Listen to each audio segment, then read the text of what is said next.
Dedikasi untuk audio yang belum Anda ketahui.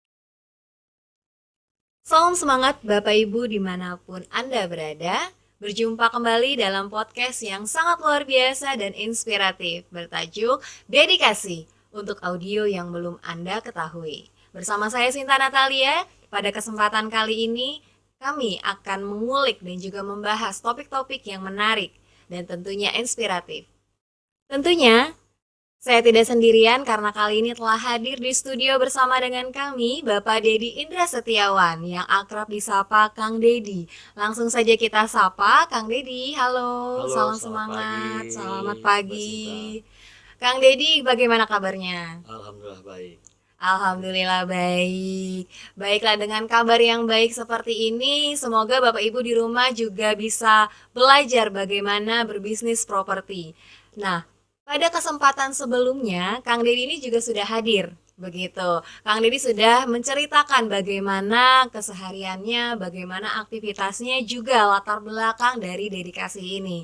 Nah, yang menarik, podcast dedikasi ini berasal dari nama Kang Dedi sendiri, betul ya Kang ya? Betul, betul. Betul. Nah, Kang Dedi ini dedikasi seperti itu. Yang harapannya dalam podcast Kang Dedi ini ada insight-insight dan informasi-informasi yang dapat dikasih atau dibagikan kepada para audiens, betul ya Kang ya? Betul, betul. Nah, ngomong-ngomong nih Kang soal informasi yang dapat dibagikan ini kan berdasarkan latar belakang Kang Dedi di bidang perumahan, betul ya? Betul, Mbak Sinta. Nah, Kang Dedi sebagai pengembang seperti itu di bidang perumahan. Menurut Kang Dedi, apa sih tren-tren yang terjadi saat ini di tren-tren properti di Indonesia saat ini gitu? Ya, kalau sampai hari ini kan masyarakat Indonesia ini sedang menikmati, menunggu bagaimana 3 juta rumah ini terrealisasi di Indonesia. Baik, program pemerintah ya, Program 3 juta Presiden rumah. Prabowo, seperti Baik. itu. Nah, kalau tren-tren properti hari ini sebenarnya kan biasanya kalau properti itu tren-trennya perubahan desain, model seperti itulah. Jadi model mungkin modern klasik, minimalis dulu ya, sekarang Skandinavia, terus dicampur-campur seperti itulah. Itulah kan kreativitas dari para arsitek, bagaimana rumah ini menarik para pembeli dan juga membuat nyaman, pembeli jadi nyaman sesuai dengan gaya atau latar belakang mereka hidup di keseharian, seperti itu sebenarnya. Nah, kalau bicara soal gaya gitu ya, seperti tadi gaya ada yang Skandinavia seperti itu ya. Nah, itu Model itu bukan gaya. model ya, oke. Model-model seperti itu kan tentunya mempengaruhi harga begitu. Sedangkan untuk saat-saat ini banyak perusahaan yang sempat PHK karyawannya. Bagaimana tren ini dapat terus berlangsung? Apakah harganya saat ini dalam tren perumahan itu sedang naik atau turun atau bagaimana? Kalau bicara hari ini kan memang Indonesia lagi banyak beberapa perusahaan yang layoff atau Betul. tutup usaha. Tapi kan rumah ini kebutuhan dasar untuk manusia. Jadi manusia jadi salah satu kebutuhan dasar adalah papan. Nah, di masyarakat Indonesia sampai saat ini apalagi backlog itu sudah sekitar 9 jutaan seluruh Indonesia. Nah, kalau menurut saya ini masih menjadi pasar yang bagus untuk penyediaan rumah. Adapun kalau terkait masyarakat kan bisa memilih. Mereka membeli rumah yang tipenya atau basis harganya apakah rumah subsidi atau non subsidi, seperti itu Mas Cita. Jadi Baik. sesuai dengan kemampuan mereka Baik. untuk mengangsur atau membeli, seperti itulah. Berarti kembali lagi kepada kemampuan si masyarakat itu Ya. sendiri ya. Nah, untuk bisnis properti ini berarti karena tadi backlognya itu sekitar 9 jutaan itu berarti masih menjanjikan betul ya untuk bisnis Oh ya, properti sangat Indonesia. menjanjikan. Karena kan itu kita bicara backlog. Tapi kan pertumbuhan penduduk setiap tahun kan ada. Betul. Terus Setiap, ada yang ya, lahir orang ya, kan, betul. orang kan yang usianya yang saat ini masih tinggal sama orang tua kan kedepannya akan mereka berdikari terus ya, itu selalu berkesinambungan, seperti itu Mas Intan. Oke, berarti bisnis properti di Indonesia ini cukup menjanjikan begitu Bapak Bukan Ibu. cukup, sangat menjanjikan sebenarnya. Sangat menjanjikan. Nah, banyak nih dari kita yang mungkin yang masih awam gitu ya, Kang Deddy, bisnis perumahan itu mungkin harus besar gitu, harus mengeluarkan biaya yang besar seperti itu, harus membangun sebuah perumahan yang cukup luas gitu. Nah, menurut Kang Deddy sendiri yang sudah berpengalaman sebagai pengembang, ini kira-kira langkah awal yang bagaimana untuk memulai bisnis properti? Ya, kalau kita bicara mindset bisnis properti kan, sebenarnya bisnis properti itu kan kalau orang bicaranya belum tentu kita di bisnis properti itu langsung lahir sebagai pengembang. Oke. Ada orang yang berkecimpung di properti mungkin dia sebagai marketing atau apapun lah namanya. Nah, tapi kalau tahapan pengen menjadi pengembang itu kan ada beberapa fase. Sebenarnya di Indonesia ini kan ada beberapa lembaga pendidikan atau kursus khusus yang bisa mendidik masyarakat atau personal orang itu untuk menjadi pengembang seperti itu. Nah, jadi sebenarnya menjadi pengembang itu sulit enggak, gampang juga enggak gitu. juga. Jadi tergantung tekad dari awal ya Mbak Sinta. Jadi kalau jadi pengembang itu memang tahapannya banyak kan, kita tidak harus langsung bikin jadi satu kawasan yang besar. Betul. Gitu. Kita mulai dari 2-3 rumah aja itu juga bisa disebut dari pengembang kecil gitu. Jadi kita bisa belajar dari situ. Misalnya juga ada teman-teman atau yang rumahnya orang tuanya punya terlalu lebar kan, lama-lama kan satu keluarga itu mungkin kakaknya atau adiknya Keluar sudah dari keluar rumah dari itu ya. rumah, punya rumah sendiri, sedangkan orang tua kan makin lama kan mereka kalau rumah terlalu besar kan merasa terlalu besar, bisa itu di resize, diperkecil, sedangkan sisanya bisa dijual dengan perubahan desain atau di make over baru. Itu sebenarnya itu bisa saja terjadi, dan itu banyak terjadi di Jakarta sebenarnya. Dan itu sudah banyak terjadi Banyak saat terjadi. ini. Berarti itu inovasi atau bisa dibilang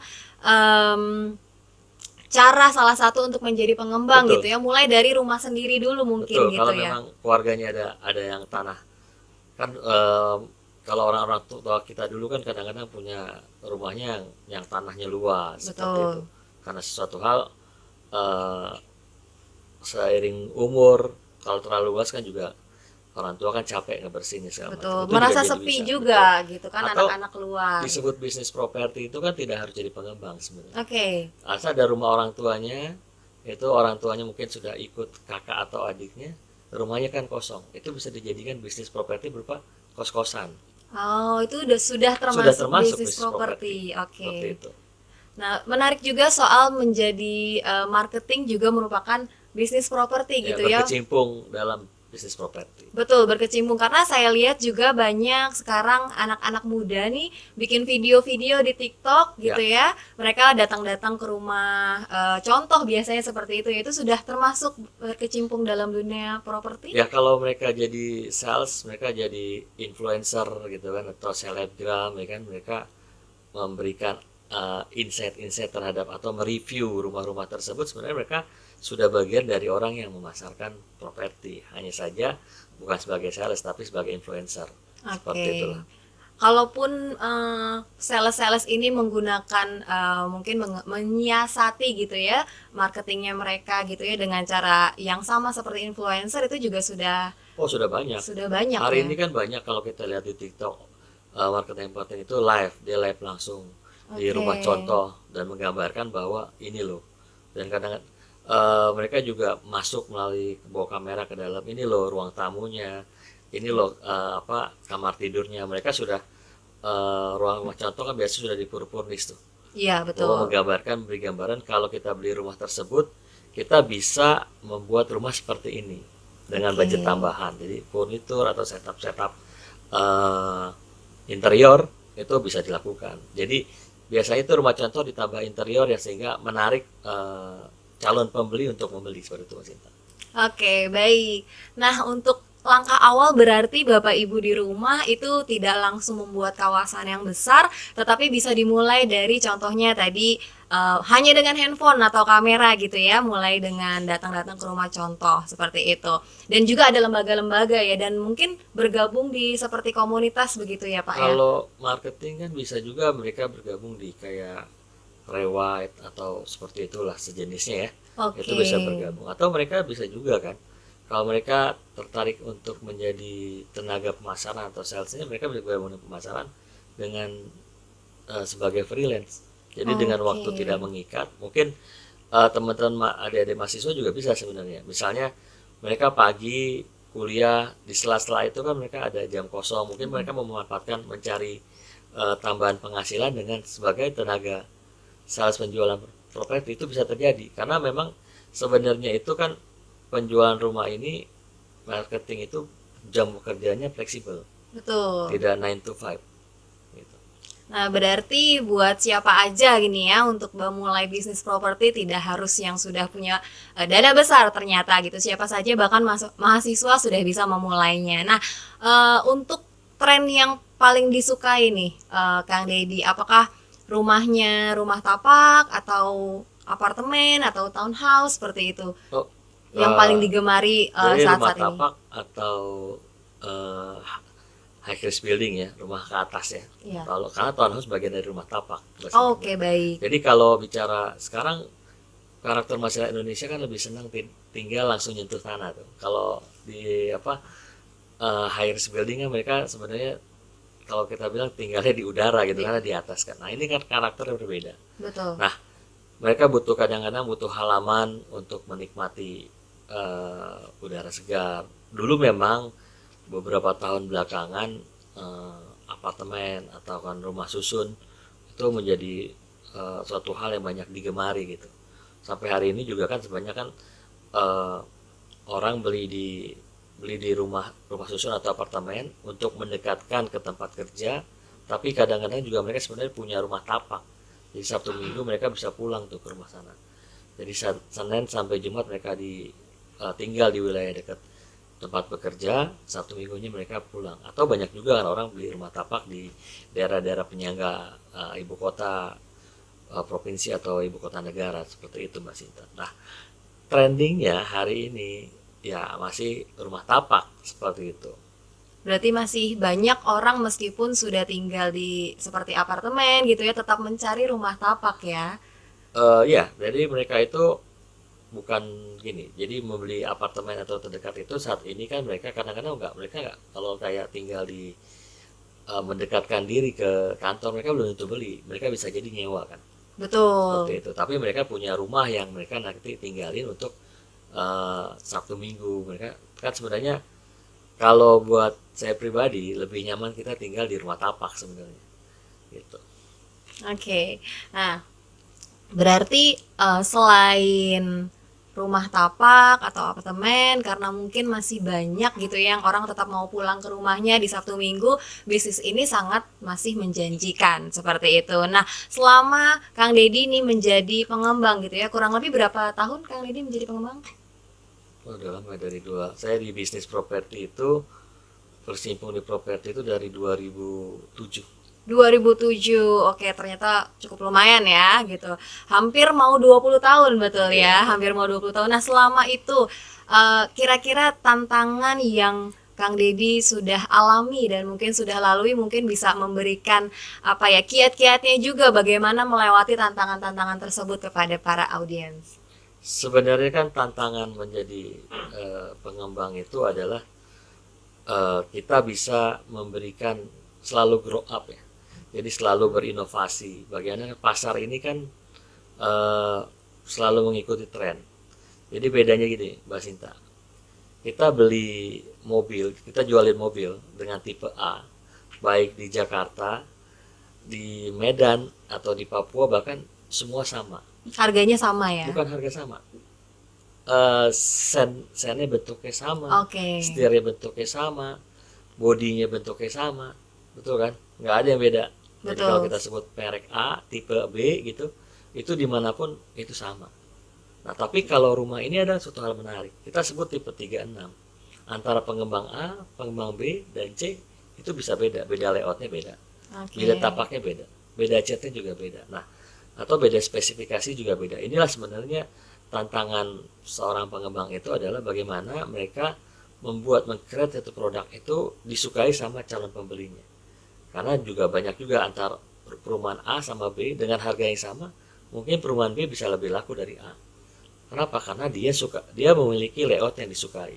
atau perumahan tersebut punya fasilitas-fasilitas yang memang masyarakat suka, seperti itu Mbak Sinta. Jadi memang tantangan terbesar adalah kita melihat nih keinginan pasar gitu, bukan pasar mengikuti kita seperti itu. Kalau mobil kan lebih cenderung mereka bikin terus melihat apa keinginan pasar dimasukin fitur-fitur tertentu, tapi kan sama sebenarnya isinya. Betul. Gitu. Kalau rumah itu sangat berbeda. Berarti tantangan terbesarnya itu bagaimana kita berinovasi, betul ya, Betul. berinovasi terus kreatif mengikuti keinginan dan kebutuhan pasar seperti Betul. itu ya. Nah, kalau soal perizinan legalitas seperti itu, apakah ada kendala selama ini, Pak? Atau mungkin regulasi yang saat ini sudah sangat baik karena terus berkembang? Jadi terkait perizinan segala macam itu kan memang regulasi yang saat ini beda rezim, ada banyak perubahan lah. Dulu kita tidak mengenal online OSS ya, sekarang ada OSS, terus berubah lagi, sekarang berubah lagi, aturan-aturan kan berubah. Dulu ada yang namanya tidak ada yang namanya LSD, sekarang ada yang namanya LSD. Dan itu jadi satu tantangan kita sebagai pengembang, bagaimana sebelum kita membeli suatu lahan, ada baiknya kita mengecek dulu peruntukan lahan itu apa, RT/RW-nya atau RDTR-nya. Apakah lahan itu memang lahan untuk perumahan atau bukan? Apakah zonanya zona kuning atau bukan? Itu bicara di tata ruang ya, Mbak Sinta. Nah, kemudian adapun kita mengurus perizinan segala macam, itu kan memang satu tantangan tersendiri. Bagaimana kita mengurus perizinan ini biar cepat dan efisien. Nah, saya lihat juga pemerintahan sekarang kan berusaha membuat izin-izin itu cepat dan sehingga banyak terjadi investasi-investasi di setiap daerah. Nah, jadi menarik ini Mbak Sinta. Hari ini perizinan-perizinan sudah mulai dijadikan satu pintu. Nah, bukannya ada kelebihan tapi ada kekurangannya. Seperti itulah. Nah, kekurangan itu kan regulasi-regulasi berubah, ada lagi izin tambahan-tambahan. Maksud saya pemerintah sekarang nih minta Pak Presiden Prabowo itu kalau bisa untuk apalagi khusus untuk perumahan MBR itu izin-izinnya dipersingkat lah, diperingkas. Hal-hal yang memang tidak perlu untuk rumah MBR ya jangan ditambah-tambah seperti itu. Tapi tetap hal kita lihat aja yang krusialnya apa. Seperti aturan-aturan yang ada kita ikutin. Jadi jangan ada tambah-tambahan izin yang lagi.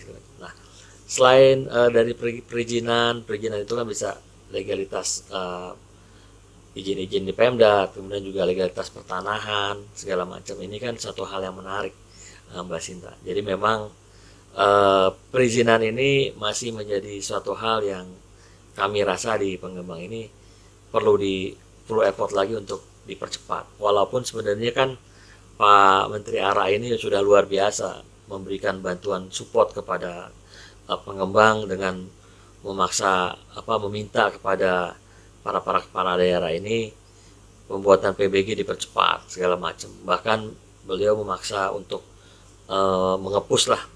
meminta kepada menteri-menteri yang terkait keluar SKB 3 menteri untuk masyarakat MBR PBG gratis 0%, BPHTB gratis 0%. Walaupun pelaksanaannya masih banyak permasalahan, tapi effort dari Pak Menteri ini luar biasa. Beliau punya visi bahwa ini semua harus cepat. Masyarakat MBR ini harus dibantu. BPHTB harus digratiskan. Tapi balik lagi kan, kalau bicara BPHTB ini kan bicara pendapatan asli daerah, PAD. Nah, PAD ini pemerintah daerah kan membangun melalui uang yang namanya PAD dan sisanya dari bantuan dari pemerintah pusat. Nah, kalau saya melihat terkait SKB 3 menteri ini tidak ada itu. Kalau pemerintah daerah tidak melakukan atau menjalankan itu kan tidak ada punishment-nya. Apakah insentifnya dicabut di AKDAU-nya atau kalau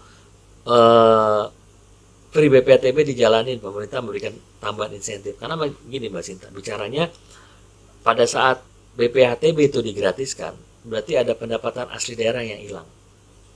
Kemampuan pemerintah daerah untuk membangun berkurang dari pajak tersebut. Nah, harusnya pemerintah pusat itu pada saat membuat aturan free BPHTB kepada masyarakat MBR memikirkan ini bagaimana cara mengganti pendapatan asli daerahnya. Apakah kalau misalnya sudah jalan 100%, kalau pemerintah pusat punya uang ya mereka tambah insentif untuk jadi minimal tidak ada penurunan PAD yang terlalu signifikan seperti Pembangunan daerahnya Iya, tetap berjalan gitu seperti ya. itu. Oke. Seperti itu, itulah yang terjadi hari ini. Jadi mungkin kepala daerah kami memahami kalau bahwa kepala daerah ya bikin aturan regulasi perdanya sudah di perda atau perwal yang sudah ada, tapi implementasinya kasih gak ya. Atau di beberapa daerah di Jawa Barat kan free BPHTB itu hanya untuk yang berKTP lokal gitu. Sedangkan ini kan SKB 3 Menteri Indonesia merah putih. Jadi insentif gratis itu jangan diberikan hanya untuk masyarakat yang berKTP setempat. Gitu. Apakah dampak dari pembangunan misalnya kota itu berubah jadi kota industri kan pasti urbanisasi datang. Iya betul, masyarakat Betul, pindah masyarakat banyak. Betul. Pindah dari daerah sekitar ataupun daerah yang jauh mereka pindah ke sana. Nah, apa mereka saat membeli rumah mereka harus bayar banyak BPHTB padahal SKB 3 Menteri mengatakan bahwa free. BPHTB untuk MBR seperti itu.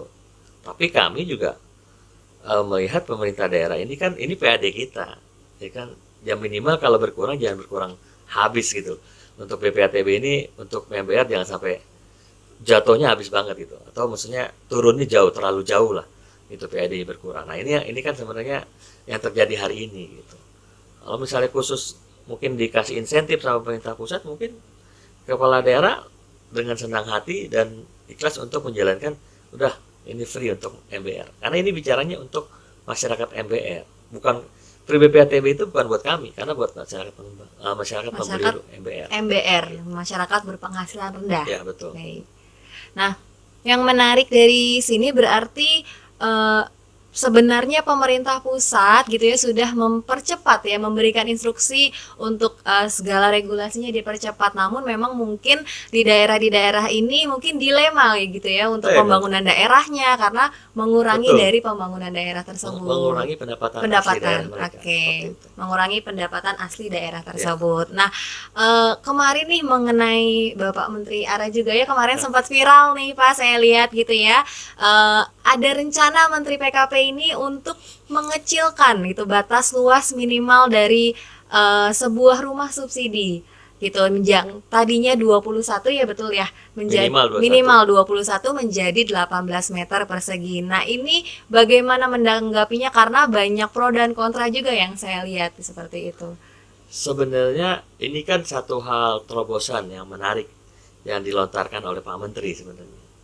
Dan ini kami sebagai pengembang melihat nih dengan 18 tanah 25 atau 30 gitu kan kalau kita bicara secara peraturan SNI tahun 2004 ruang gerak satu orang itu kan dalam rumah itu minimal 9 meter persegi gitu kan atau lembaga lain menyebut ada 7,2 sekian. Berarti kalau 18 ini kan berarti hanya maksimal untuk 2 orang. Kalau single oke, masih berluas.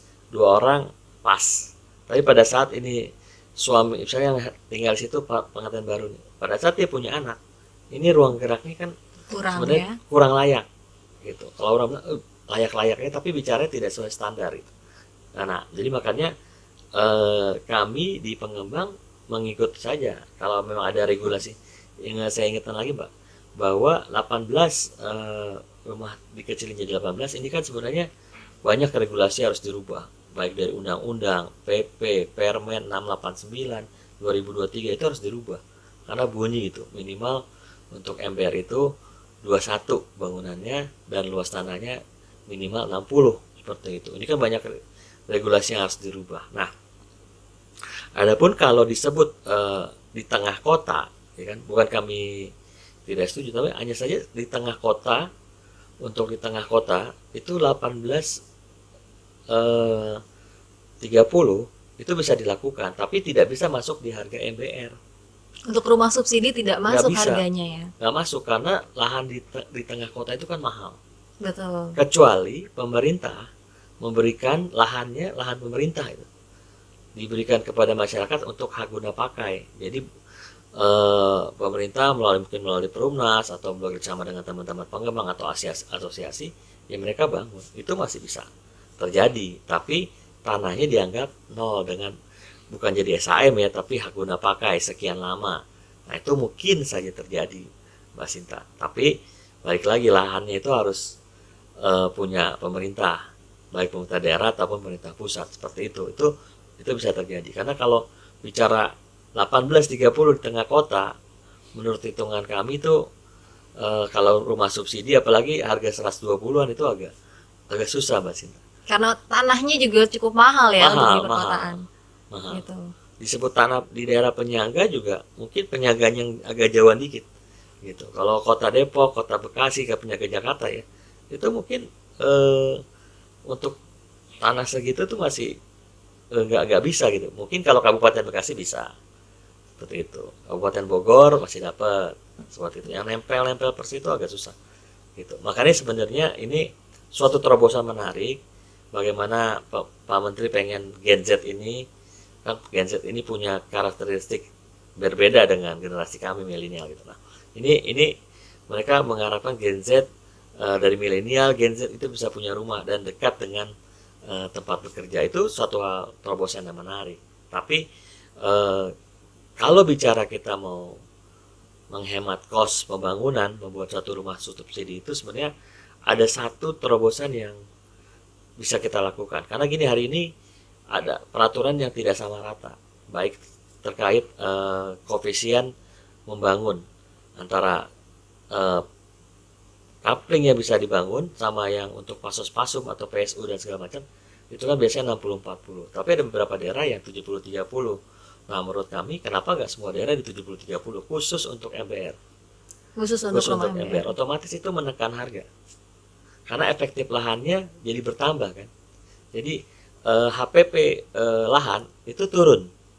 Oke. Gitu. Otomatis kan nilai jualnya akan turun seperti itu. Betul. Itu salah satu terobosan yang kami usulkan dari APRSI bahwa dirubah dong peraturannya, rubah ke situ 70-30, terus langsung pemerintah daerah mengeluarkan Perda PKP mungkin khusus untuk peraturan kawasan pemukiman dan perumahan. Jadi bunyi tuh koefisiennya jadi 70-30. Nah itu juga menurunkan di situ. Karena kalau 60-40 kan 40%, HPP tanahnya pasti tinggi, naik gitu. Seperti itulah. Nah itu jadi suatu terobosan yang bisa dilakukan Pak Menteri gitu. Dan kami siap-siap aja dengan senang hati gitu. Kita mengikuti regulasi. Suruh bangun 18.30, kita siap. Tapi pertanyaan saya, adakah pasar yang membeli? Itu aja. Kan kalau pengembang itu kan bangun rumah laku gitu kan ya. Betul. Kita kan pengusaha ya gitu. Jadi biar kita bangunin rumahnya jangan sia-sia, rusak segala macam kan, itu otomatis menggerus modal kami. Apalagi kalau modal kerja pengembangnya dibantu sama perbankan melalui peminjaman, itu kan lebih berat lagi kalau ternyata bangun rumah, dipaksa bangun rumah kecil ternyata nggak ada peminatnya gitu kan. Nah, itu bermasalah buat kami. Korbannya pengembang lagi, Mbak Sinta. Gitu. Pemerintah bikin regulasi, pengembang pelaksana, pengembang yang keluar duit kan. Betul. Tidak terserap pasar, ya pengembang yang rugi, bukan Betul. pemerintah. Pemerintah kan regulasi. Seperti itu.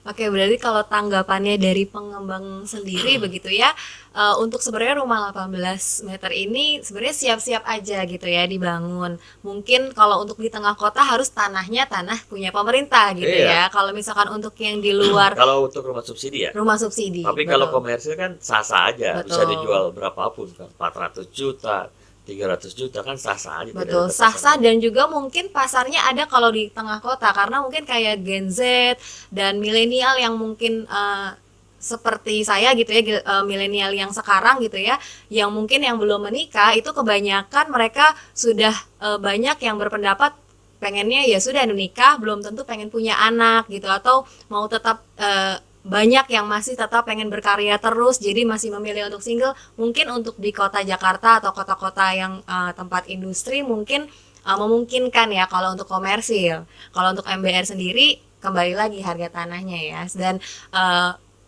harapannya juga dari Kang Deddy sebagai pengembang gitu ya, mungkin regulasinya tadi ya supaya harga HPP-nya ini sama semua ya gitu, jadi lebih rendah begitu ya. Enggak, itu maksudnya HPP-nya turun. HPP-nya jadi Bukan turun. bukan sama, beda. Oke. Antara beda kabupaten, beda provinsi itu kan beda modal tanah belinya. Itu Mbak Sinta. Jadi minimal HPP tanahnya akan turun kalau rasio perubahan koefisien lahan efektif dengan PSU itu berubah dari 60-40 jadi 70-30. Nah, ini kan Disamaratakan dulu ya ya. perlu kajian sebenarnya di beberapa daerah kan sudah terjadi 70-30. Tapi di beberapa daerah masih 60-40. Seperti itulah. Ini kan khusus MBR oke lah karena memang ini kan bicaranya untuk rumah murah gitu Mbak Sinta, rumah murah. Nah jadi masyarakat juga, tapi kan mereka butuh ruang terbuka Pak, tapi kan masih ada 30%. Kan jalannya kan nggak harus lebar 7, mungkin mereka lebar row jalan lebar 6 kan cukup sudah. Seperti itulah. Nah ini sebenarnya tinggal ditambah taman segala macam itu bisa Masih bisa memungkinkan terjadi, ya. memungkinkan. Masyarakat kan yang penting ini mereka bekerja MBR itu bisa beli rumah sesuai kemampuan, daripada ngontrak mereka beli rumah Betul. gitu kan, bener kan? Betul. Nah, ini kan terus karena hari ini kalau masyarakat MBR, kenapa masyarakat MBR itu rata-rata tidak mau tinggal di high risk building? Karena apa? Karena ada biaya maintenance-nya, biaya perawatannya, IPL itu yang mahal. Tapi kalau mereka kayak kita ya, kita tinggal di rumah tapak gitu kan, beda jauh dengan kita tinggal di apartemen yang biaya IPL-nya lumayan lebih tinggi daripada kita tinggal di rumah tapak. Benar kan? Ya kan? Nah itulah sebenarnya salah satu yang memicu orang beli rumah tapak. Dan kalau juga sana, investasi bagi mereka gitu ya. Ya dulu kan mereka rata-rata investasi kan, yang beli apartemen mereka akan sewakan, baik untuk masyarakat atau ekspatriat. Seperti itulah. Untuk yang mahal-mahal kan ekspatriat tuh senang seperti itu. Tapi kan balik lagi, pada saat kosong ini IPL siapa yang bayar? Betul. Beban IPL itu kan tinggi. Dan terus berjalan. Ditinggalin atau tidak ditinggalin, itu ada IPL-nya. Tetap ada IPL-nya. Gitu. Untuk para penghuni kan seperti itu. Itu Mbak Sinta. Nah kalau bicara rumah MBR segala macam, ini masyarakat sebenarnya pasarnya bukan turun, orang pengen beli rumah MBR. Tapi hari ini ada satu permasalahan lagi, masyarakat Indonesia ini terjebak pinjol. Betul. Pinjol, pay letter itu mudah banget kan. Nah, coba Mbak Sinta buka aplikasi salah satu pinjam uang ya. Bukan pay letter, jadi mau beli saya nggak mau nyebut merek namanya, pengantar makan lah, kita mau beli delivery order gitu, itu kan mereka langsung menyiapkan pay letter. Betul. Dikasih dikasih pilihan ya untuk dikasih ini kalau kartu kredit limit untuk mereka bayar nanti gitu kan, itu tanpa melihat mereka siapa, selik segala macam itu. Nah kadang-kadang masyarakat ya udah kita nikmatin, tapi lupa nanti bahwa ada kewajiban yang harus dibayar. Itu akhirnya jadi slik OJK-nya jadi jelek, Pak. Gitu. Nah, belum lagi anak-anak sekarang nih, ini kan banyak main game online nih. Ini salah satu hal yang menarik, game online segala macam. Ini kan dapat duitnya buat top up ini, dia kali nggak apa-apa, nggak bisa minta sama orang tua, ini pinjol.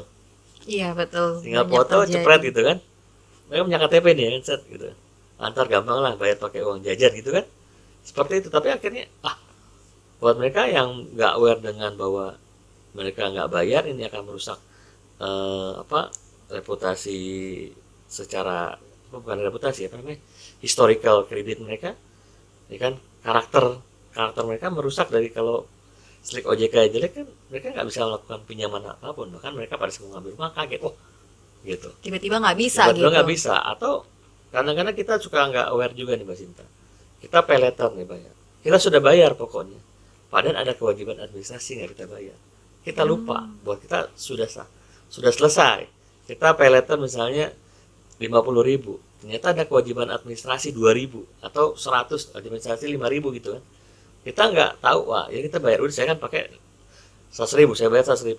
Nah ada 5.000 yang gantung, itu kan bisa jadi namanya di stik OJK nanti jelek. Betul. Karakternya, dan itu kan dosa yang nggak bisa hilang kecuali dia bayar. Apalagi kalau ternyata 5.000 itu dihapus bukukan, mau bayar kemana ini orang.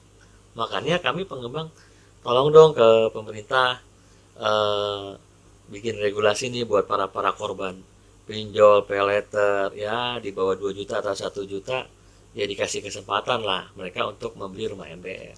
Istilahnya tidak dianggap gitu ya transaksi yang di bawah tadi gitu ya. Karakter itu dikesampingkan. Nah, Dikesampingkan. sebenarnya Pak Menteri kan sudah memberikan kami sebagai pengembang terima kasih dikeluarin permen terbaru bahwa batasan penghasilan diperluas gitu kan. Terima kasih Pak Menteri Ara. Nah, tapi kan balik lagi nih korban pinjolnya banyak gitu. Diperluas tapi korban pinjol banyak. Tapi slicknya jelek Slicknya gitu jelek ya. gitu. Nah ini yang sebenarnya permasalahan. Tapi kami paham juga secara perbankan kan, perbankan itu mengikuti aturan POJK-nya. Nah itulah seperti itu. Jadi ini apakah mau yang nilai di bawah itu dihapuskan, ya kan? Kemarin kan kalau nggak salah terkait utang UMKM, Bapak Presiden mau ngapusin gitu kan. Kenapa nggak korban-korban pinjol dinilai tertentu dihapuskan gitu untuk syaratnya orang buat beli rumah bukan dihapuskan. Jadi dikesampingkan lah seperti itu. Kan mungkin dulu salah gitu kan, kedepannya anak-anak nih oh ya kita itu salah di rumah jadi harus bayar segala macam ya. Itu mungkin itu yang kami harapkan, pasar penghasilan diperluas tapi diberi kemudahan juga gitu Mbak Sinta. Itu jadi sejalan gitu, jangan batasan penghasilan diperluas tapi korban-korban pinjol ini kan sebenarnya pasar yang besar buat kami gitu, seperti itu Mbak Sinta. Nah juga terkait non fixed income, ada lagi satu pasar yang non fixed income menurut kami ini pasar besar. Nah, hari ini memang sudah ada persyaratan. Setiap bank yang menyalurkan untuk rumah PPP minimal 10% harus untuk non fixed income. Nah, ini menarik nih sebenarnya. Tinggal bicara persyaratannya agak dipermudah aja gitu. Betul, Seperti karena itu. banyak freelance juga zaman sekarang Oh iya, gitu ya sekarang kan, kayak banyak kan sekali. Mbak Sinta tahu nih generasinya. Orang yang jualan online, bener gak? Betul. Ya kan?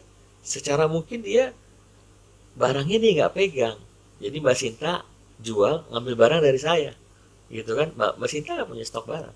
Tapi kan tercermin dari rekening Mbak Sinta bahwa Mbak Sinta memang ada traffic keluar masuk uang, berdasarkan transaksi. Dan barang Mbak Sinta itu Mbak Sinta jual, nanti saya yang kirim barangnya. Bener kan? Tanpa harus Mbak Sinta nyetok. Kan itu terjadi. Betul. Tapi pada saat bank datang ke OTS kok nggak ada case-nya, nggak ada stok barang, ini jadi pertanyaan. Tapi kan sebenarnya tercermin di rekening koran. Apakah itu menjadi batasan bahwa oh Mbak Sinta nggak bisa beli rumah? Kan nggak gitu juga penilaiannya, bener dong? Betul, padahal mereka tercermin loh. Di rekening itu tercermin. Mbak Sinta dapat terima transferan misalnya 200.000, ya kan dari Bu Yanti, ya kan bener dong. Betul. Nanti dapat transferan lagi itu. buat ini. Terus Mbak Sinta membayar kepada misalnya saya sebagai distributor Mbak Sinta. Barang yang laku kan Mbak Sinta bayar ke saya gitu. Betul. Saya kirim. Itu kan kelihatan sebenarnya. Keluar masuk arus kas, keluar masuknya kelihatan. Tapi secara fisik Mbak Sinta nggak punya itu barang kayak inventory gudangnya mana nih gitu kan. Barang stoknya mana nih kan nggak ada. Apakah disebut Mbak Sinta nggak jualan? Kan jualan. Kan hari ini kan semua menarik. Sebenarnya bisa seperti itu kan. Tidak semua orang yang jualan online itu dia punya barang yang dipegang. Bahkan banyak juga freelance jasa yang saya lihat seperti jasa desain, mereka ya pendapatannya juga sebenarnya luar biasa gitu. Luar biasa. Itu kan freelance sebenarnya mereka pengen punya rumah juga. Betul. Punya rumah yang nyaman sehingga mereka bisa kerja di rumah tersebut nyaman dan menghasilkan uang seperti itu. Itulah yang sebenarnya kami minta dikasih ruang dan kemudahan untuk ini kan Gen Z sekarang kayak gitu. Benar ya? Iya. Selebgram ya. Jadi seperti itulah. Gitu Mbak Sinta. Oke, menarik sekali gitu ya. Ternyata pasar yang saat ini tuh meluas seperti itu ya. Ada yang non fixed income seperti itu ya. Nah, mungkin harapannya salah satunya regulasinya mungkin dipermudah untuk mereka memiliki punya rumah. Nah, selain itu, harapan-harapan sebagai pengembang selain regulasi ke depannya itu seperti apa, Kang Deddy? Ya kalau kami terkait regulasi perizinan segala macam kami minta dipermudah lah. Dan prosesnya cepat, itu aja sih Mbak Sinta. Oke, berarti yang penting di prosesnya dipercepat gitu dan ya, dipermudah aja. Dipermudah aja itu. Jadi berjalan kami kan sebelum menyediakan rumah itu ada proses perizinan yang dilakukan. Kalau proses perizinan sudah panjang, bagaimana kami membuat rumah segala macam. Proses izinnya panjang. Jadi kalau prosesnya cepat ya kita enak gitu. Seperti itu Mbak. Kalau pengembang ini kan belum tentu pengembang yang besar itu ya, dia langsung bebasin sekian puluh hektar. Ada juga memang yang mulai 1 hektar, tapi setelah 70% 80% laku, dia mau izin lagi kan ada waktu idle. Kalau Ada. cepat kan mereka berprosesnya terus saya bergulung gitu. Jadi mereka tetap selalu berproduksi untuk menyiapkan rumah buat masyarakat, seperti itulah. Gitu wanita. Oke, baik. Terima kasih Kang Dedi. Satu Ah, lagi izinnya murah, Nah, karena itu itu yang paling mempengaruhi penting. harga rumah juga. Iya, salah satu yang paling penting ya, selain dipercepat izinnya juga murah, supaya itu juga mempengaruhi harga rumah dan juga masyarakat bisa memilih dan membeli rumah sesuai dengan impian mereka, seperti itu. Terima kasih Kang Dedi atas Sama-sama, waktunya, Mbak. sudah memberikan informasi yang sangat mengedukasi gitu ya, bagaimana belajar berbisnis properti di Indonesia, seperti itu. Semoga Bapak Ibu juga memiliki semangat untuk memulai berbisnis properti. Oke, apabila Bapak Ibu membutuhkan informasi ataupun sharing-sharing yang memotivasi seputar perumahan, Bapak Ibu bisa klik like dan juga komen di channel ini. Juga Bapak Ibu supaya bisa menikmatinya dan belajar kapan saja dan di mana saja, Bapak Ibu jangan lupa subscribe channel ini. Terima kasih Bapak Ibu, saya Sinta Natalia, pamit undur diri sampai berjumpa, salam semangat.